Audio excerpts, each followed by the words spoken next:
Vale.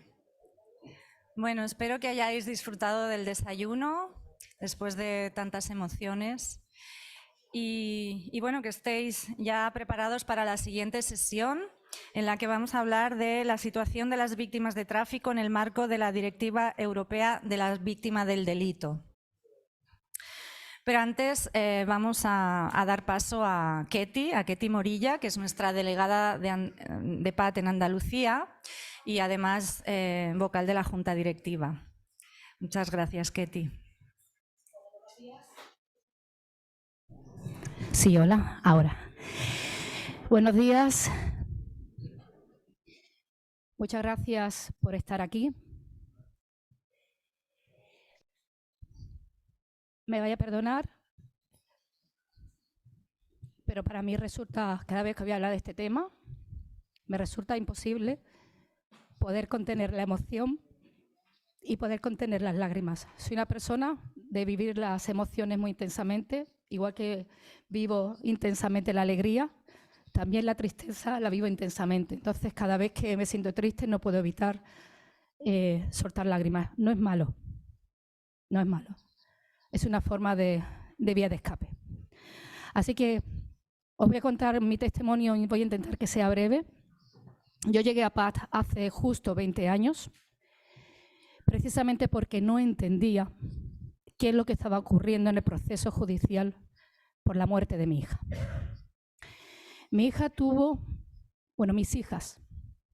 Mi hija Ángela, 17 años, mi hija María José, 16 años, tuvieron la desgracia de subirse en un coche de una persona irresponsable, llamémoslo de esa forma.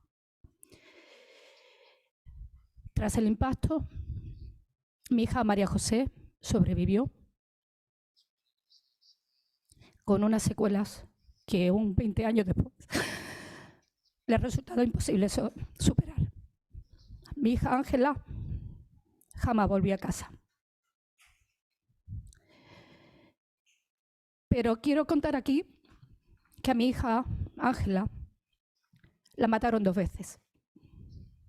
Una fue en la carretera, conductor Nobel, conduciendo con drogas, con alcohol, a 180 por hora.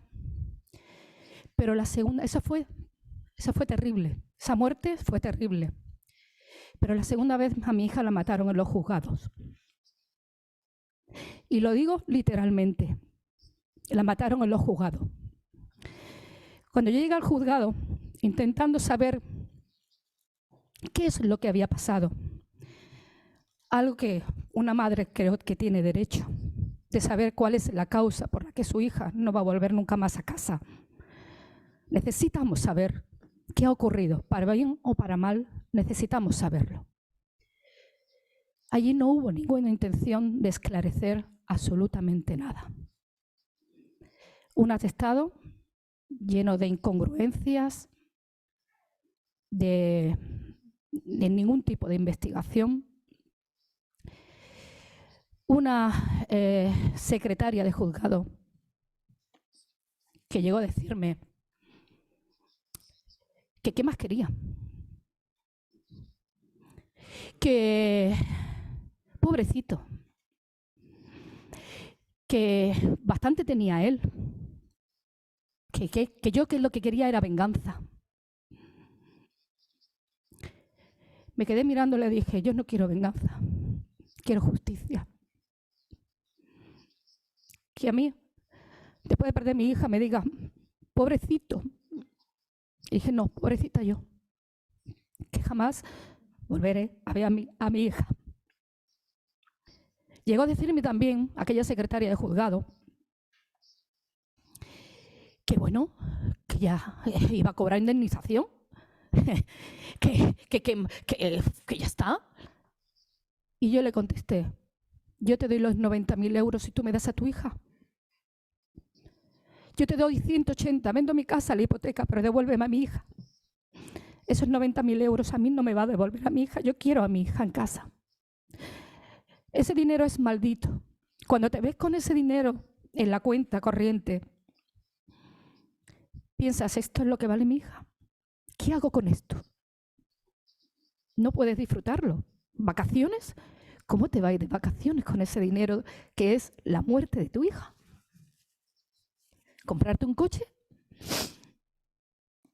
¿Qué hice? Me compré una casa, que se llama Casa Ángel.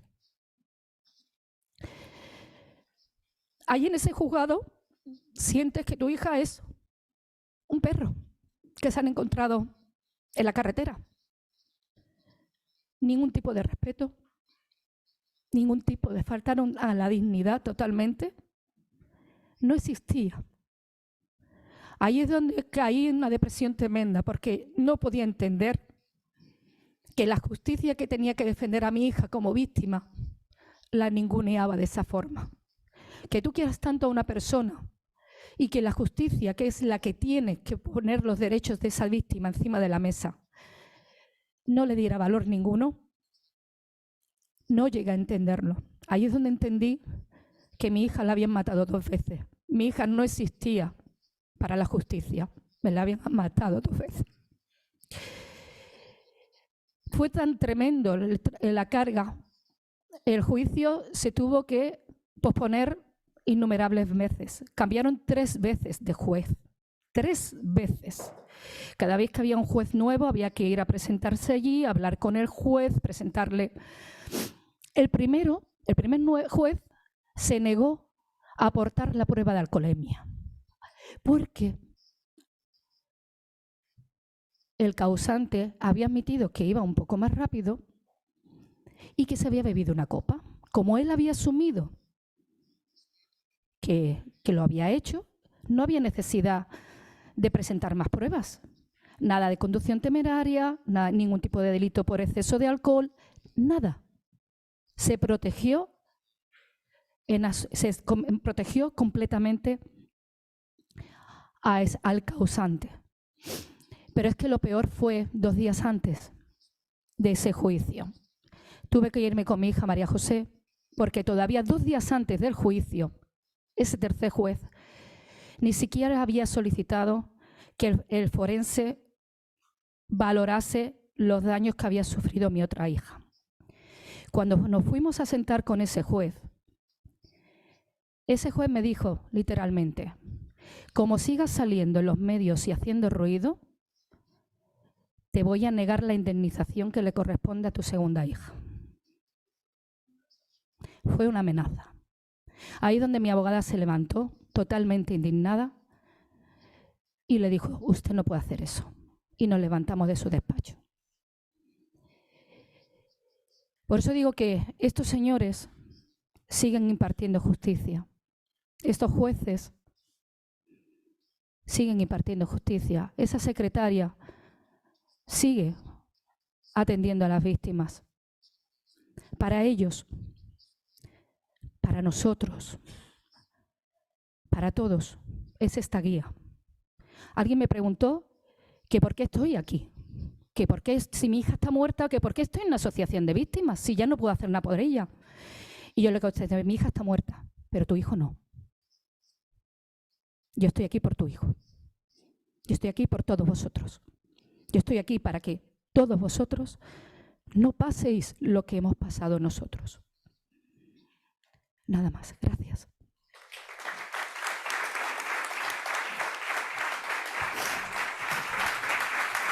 Muchas gracias, Ketty. La verdad es que, a pesar de estar acostumbrada a escuchar relatos dolorosos, no me acostumbro y, no me quedo sin palabras de vivencias pues tan injustas y tan dolorosas, ¿no? Y además es un ejemplo de las heridas no visibles, de esas heridas que no vemos, pero que siguen ahí a lo largo de los años. Gracias, Ketty, por la valentía. Bueno, pues seguimos y ahora doy paso a Alexandra, espero pronunciarlo bien, Ivankovic. Ella es directora adjunta de Victim Europe Support, es una entidad europea que aglutina asociaciones que trabajan en la atención y la defensa de las víctimas y bueno, hacen un trabajo excelente y últimamente han estado trabajando muy activamente en la elaboración de las enmiendas a la Directiva Europea sobre los Derechos de las Víctimas. Además, Alexandra también nos va a hablar del apoyo integral a las víctimas. Muchas gracias. Adelante.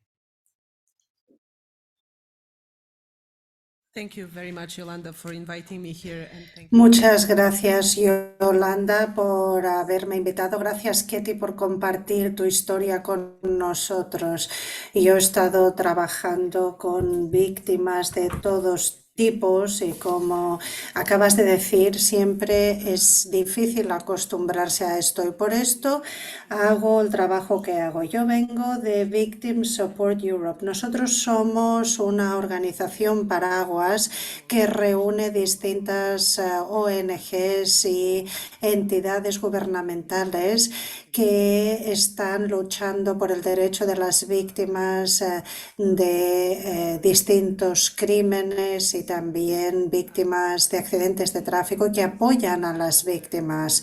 Lo que hacemos, y por esto es tan importante hablar de estas cosas, lo que hacemos es intentamos trabajar en casos, entendiendo que la prevención nunca va a tener 100% de éxito. Siempre habrá delincuencia, siempre habrá accidentes y la prevención, bueno, llega hasta donde llega, pero en general la proyección para la Unión Europea, bueno, lo que ha llevado a cabo la Comisión Europea es que tenemos un 50%, es decir, 1 de cada 7 personas en esta sala puede ser una víctima de delincuencia y no se informa de todo.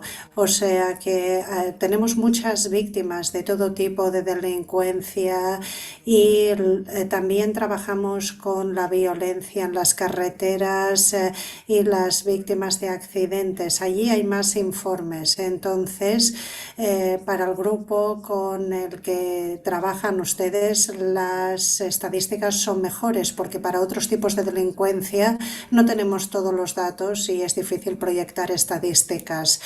Estaba pensando al preparar esta conferencia el cómo enfocar todo esto desde el punto de vista de apoyar a todas las víctimas de todos los crímenes y también las víctimas de accidentes de carreteras, y dónde se solapa es el elemento de la delincuencia, de la criminalidad, y también en el sentido de la victimización. Lo que tenemos, y por eso es tan importante la historia de Ketty.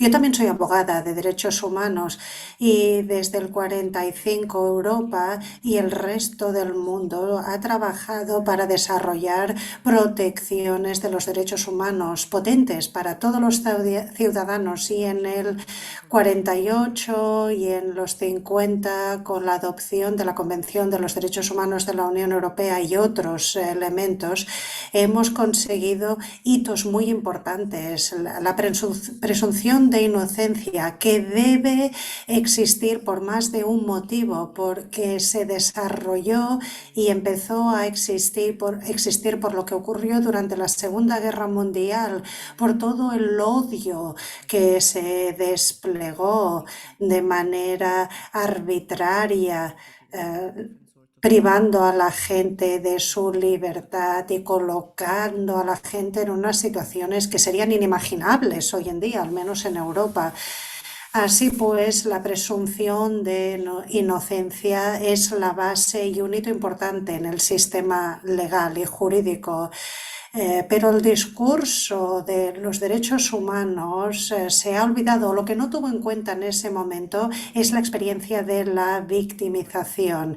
Estaban creando las bases de los derechos humanos, pero lo crearon con el supuesto de que tenemos que proteger al individuo del Estado, y la presunción de inocencia está allí para proteger al individuo de la opresión del Estado y de la privación de libertad arbitraria o la privación de las convicciones de la gente, que puede ser que no sea culpable, etc. Pero de lo que se olvidaron es que detrás de cada crimen, bueno, quizá también puede haber crímenes financieros casos de delincuencia financiera donde es distinto, pero con los crímenes de los que estamos hablando aquí, los accidentes de los que hablamos aquí, siempre hay una víctima detrás de cada caso y la presunción de inocencia está entre nuestra experiencia de la victimización y la experiencia en la justicia y lo que nos encontramos en la justicia, y allí es donde todo esto se complica. Yo cuando estudié abogacía hice mi curso y estudiamos actione liberum in causa en latín. Esto significa que la gente llega a un estado en el que puede herir a los demás y no se pueden controlar, y aunque no quieran hacerlo, lo van a hacer. Esto es la gente que toma drogas o bebe y luego conduce, o a veces gente que conduce rápido simplemente por emoción, por desafío. Ellos entienden que podrían dañar a alguien, pero no quieren hacerlo totalmente, y por eso acabamos en estos procedimientos legales donde todo se basa en el hallazgo de culpa, y nuestro sentimiento de justicia también tiene que ver con esto, en encontrar el culpable, porque muchos sistemas no te consideran víctima a no ser que se considere culpable al perpetrador, y aquí es donde la cosa se complica.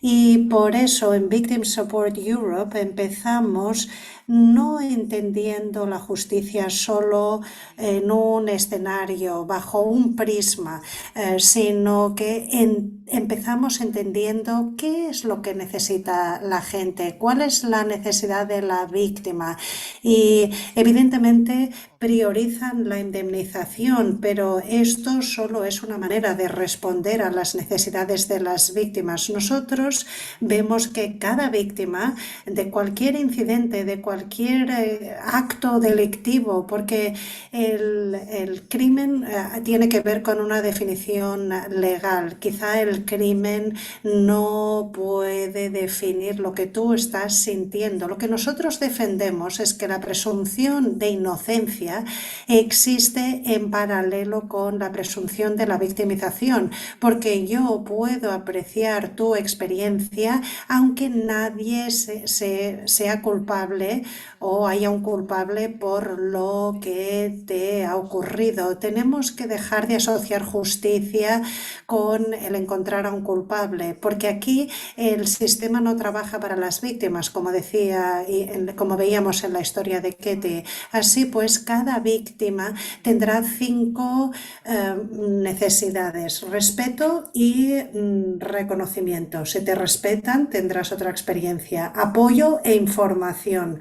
Luego, protección, sobre todo de la victimización secundaria, protección física, pero también de eso, acceso a justicia, y luego restauración e indemnización.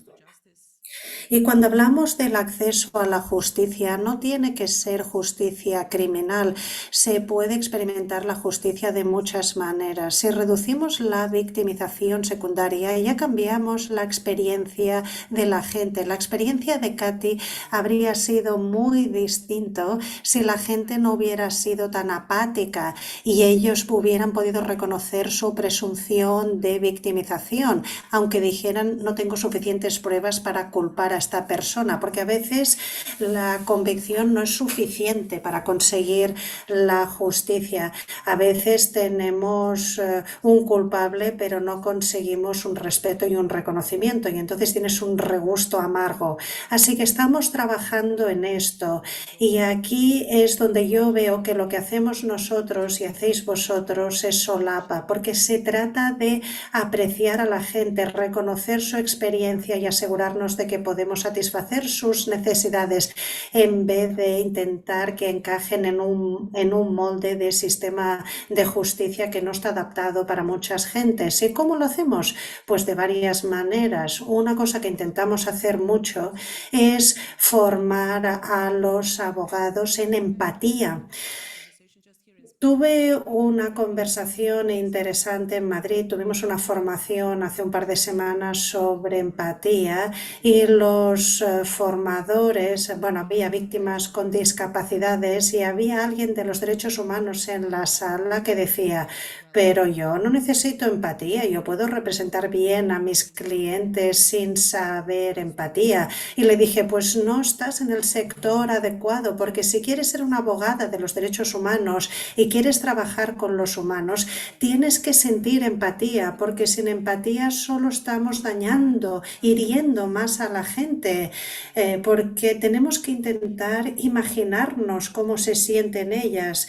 Esto es algo que hay que tener en cuenta. Por eso hay que formar a los policías, a los abogados en la empatía, en la comunicación efectiva, para que no dañen aún más a la gente en el proceso.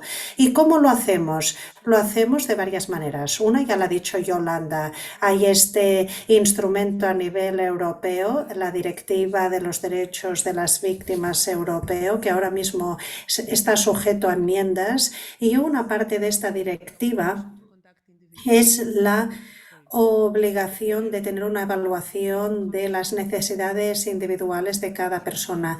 La primera vez que entras en contacto con una persona, cuando hay un accidente de tráfico, la policía tiene que ser capaz de hacer una evaluación de las necesidades de esa persona para protegerla de la intimidación, revictimización y también victimización secundaria. Y aquí es donde es importante, porque nosotros sabemos, la policía sabe proteger a la gente físicamente, sabemos cuáles son los desafíos, cuáles son los riesgos, si el perpetrador es uno de una banda violenta callejera. Sabemos identificar todos estos riesgos, pero no sabemos cómo identificar el riesgo de un funcionario que te dicen no te quejes que vas a tener la indemnización. Esto es victimización secundaria. Tenemos que formar a la gente que está en contacto con las víctimas que esto es inaceptable. Tu historia y como tú lo dijiste, ¿no? Bueno, pues yo te doy mi indemnización y tú dame tu hijo. Tenemos que explicar estas historias para que entiendan que esto duele, esto hiere y es la victimización secundaria. Esto es una de las cosas que intentamos hacer. Una parte la hacemos a través de la legislación y eso es lo fácil. España fue el primer país que traspuso toda la directiva del 2012-2013, pero en la implementación vemos que no funciona y lo vemos que no funciona para las víctimas de violencia en las carreteras, ni de violencia doméstica, ni del terrorismo. Aunque hay mucho que se invierte en las víctimas del terrorismo, no está funcionando. Y para acabar con otro paralelo, para que veamos dónde esto cobra complejidad, es el nexo que hay entre el terrorismo y los accidentes de tráfico.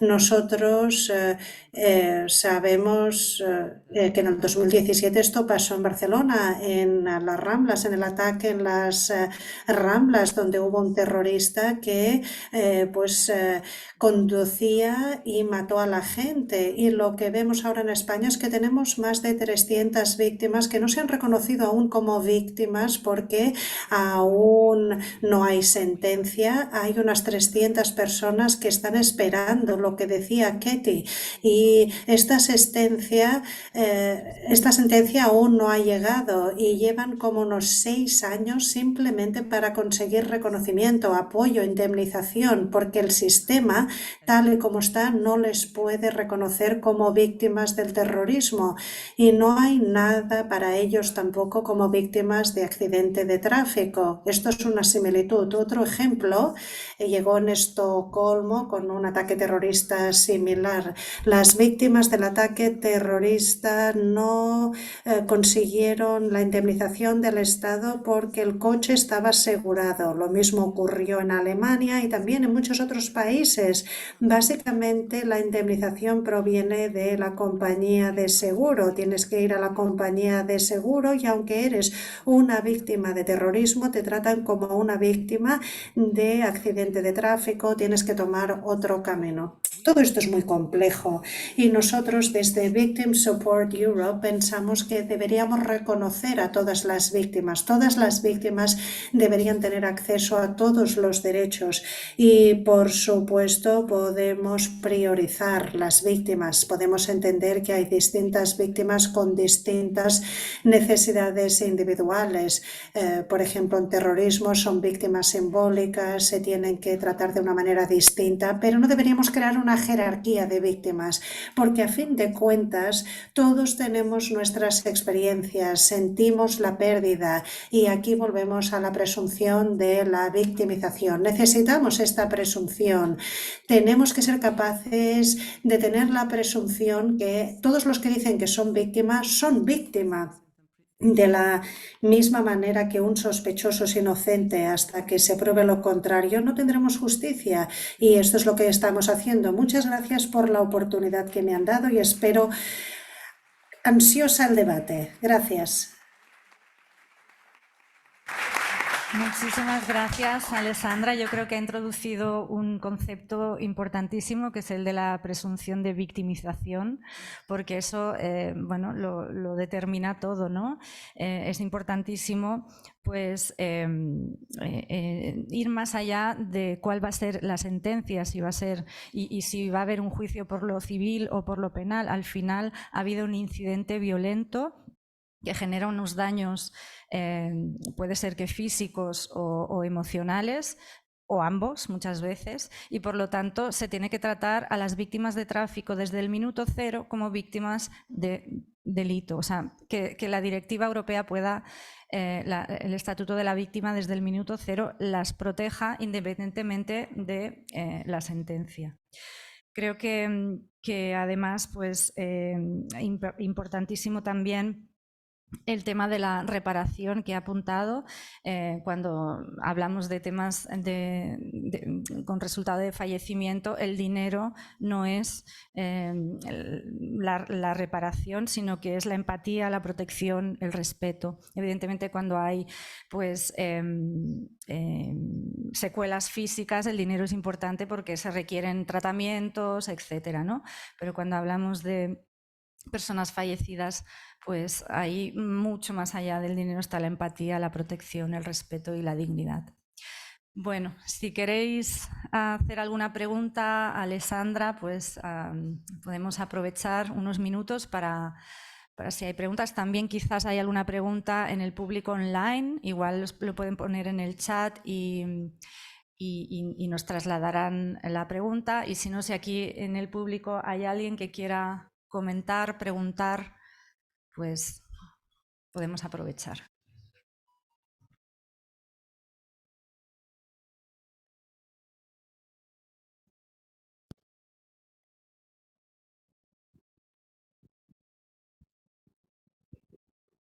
Muchísimas gracias, soy María Eugenia. Ha sido un placer escucharla.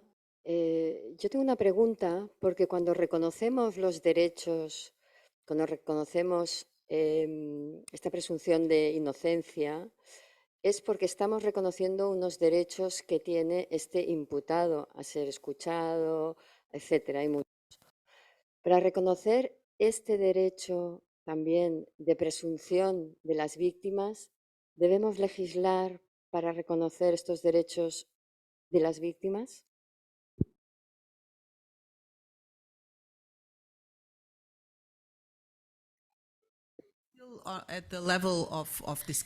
Sí, sí, esto está a un nivel de debate. Es como una revolución la presunción de la victimización.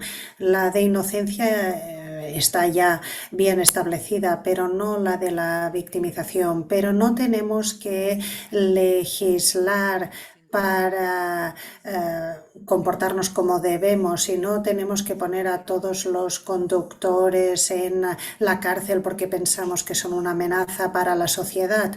Nosotros podemos mostrar nuestra presunción de victimización de distintas maneras, del mismo modo que la justicia no solo tiene que ser justicia criminal, hay otras maneras de ejercerla. Si creemos en las víctimas, si creemos en sus experiencias y si tenemos un sistema que a la vez puede reconocer que alguien ha sido una víctima, podemos mostrarles empatía. Y si no podemos seguir el caso criminal, podemos encontrar maneras de explicar que no podemos seguir el caso criminal, pero podemos encontrar otros caminos de justicia y justicia restaurativa, y hay muchas otras maneras de proceder, pero tenemos que empezar creyendo a la víctima y esto es la base. El problema aquí, sobre todo con los accidentes de tráfico, es que algunos accidentes serán criminales y otros no, serán menores.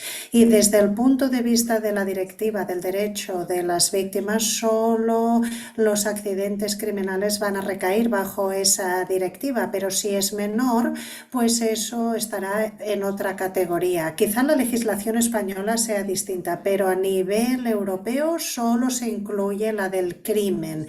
Y eso está muy estrictamente legislado en la legislación nacional. Entonces, si tenemos un accidente que recae bajo esta categoría de crimen, entonces estamos bajo esta directiva, pero si no, no. Y en el caso de las víctimas con los que ustedes trabajan, esto es una situación muy complicada porque depende de si la carretera estaba resbaladiza, si había mucha visibilidad o no, y luego hay un perito y luego otro perito y luego hay otra clasificación, acaba no siendo criminal o penal, y aunque normalmente un accidente de tráfico queda cubierto por el seguro obligatorio y normalmente esta es la entrada de esta falta de empatía, porque comparado con una víctima de violación que no tendrá compensación porque no hay seguro de indemnización en ese caso, pues en un accidente de tráfico pues siempre tendrás indemnización, así que estarás mejor que una violada. Y aquí es donde la empatía se pierde, porque claro, vivimos en un mundo materialista y pensamos que si consigues unos euros, esta es tu justicia. Y es lo que estamos intentando decir, que no solo es eso, no solo es garantizar esta presunción de la victimización en la Constitución, sino crear sistemas judiciales para la gente, que haya empatía en los sistemas judiciales para asegurarnos de que pueden respetar a la víctima desde el principio y hasta el resultado final, y ya sea decir, bueno, no tenemos suficientes pruebas para continuar, o que al final haya un culpable. Porque al final cada uno tiene su propia experiencia, y volviendo a lo que decía antes, en algunas culturas, en algunos idiomas, vuelvo a la violación, pues hay algunas culturas donde la palabra violación no existe en el vocabulario, no tienen una palabra para violar, porque esto es una cultura donde la mujer siempre tiene que estar disponible para el sexo. Y si hay una cultura donde no hay una palabra para la violación, esto no significa que no haya violaciones. Tenemos que encontrar el lenguaje para poder apreciar las experiencias de las víctimas, que no solo es, mira, tú eres la víctima, este es quien, el victimario. No, tenemos que tener esta realidad de la victimización en nuestra sociedad de una manera que podamos respetar a las víctimas y que no... sí, pero bueno, gracias por la pregunta. Es una pregunta filosófica más que legal, como mínimo ahora mismo. En paz nos gustan las ideas revolucionarias, así que esta la integramos dentro de nuestra lucha, evidentemente. ¿Alguien más quiere hacer alguna pregunta, algún comentario? No sé si las personas que nos siguen online han escrito alguna pregunta en el chat. Quizás Julia, no sé si está por ahí, puede... O tú, Emi, si hay alguna... Bueno. Un momentito que miramos a ver si hay preguntas. Yo aprovecharía, ¿eh?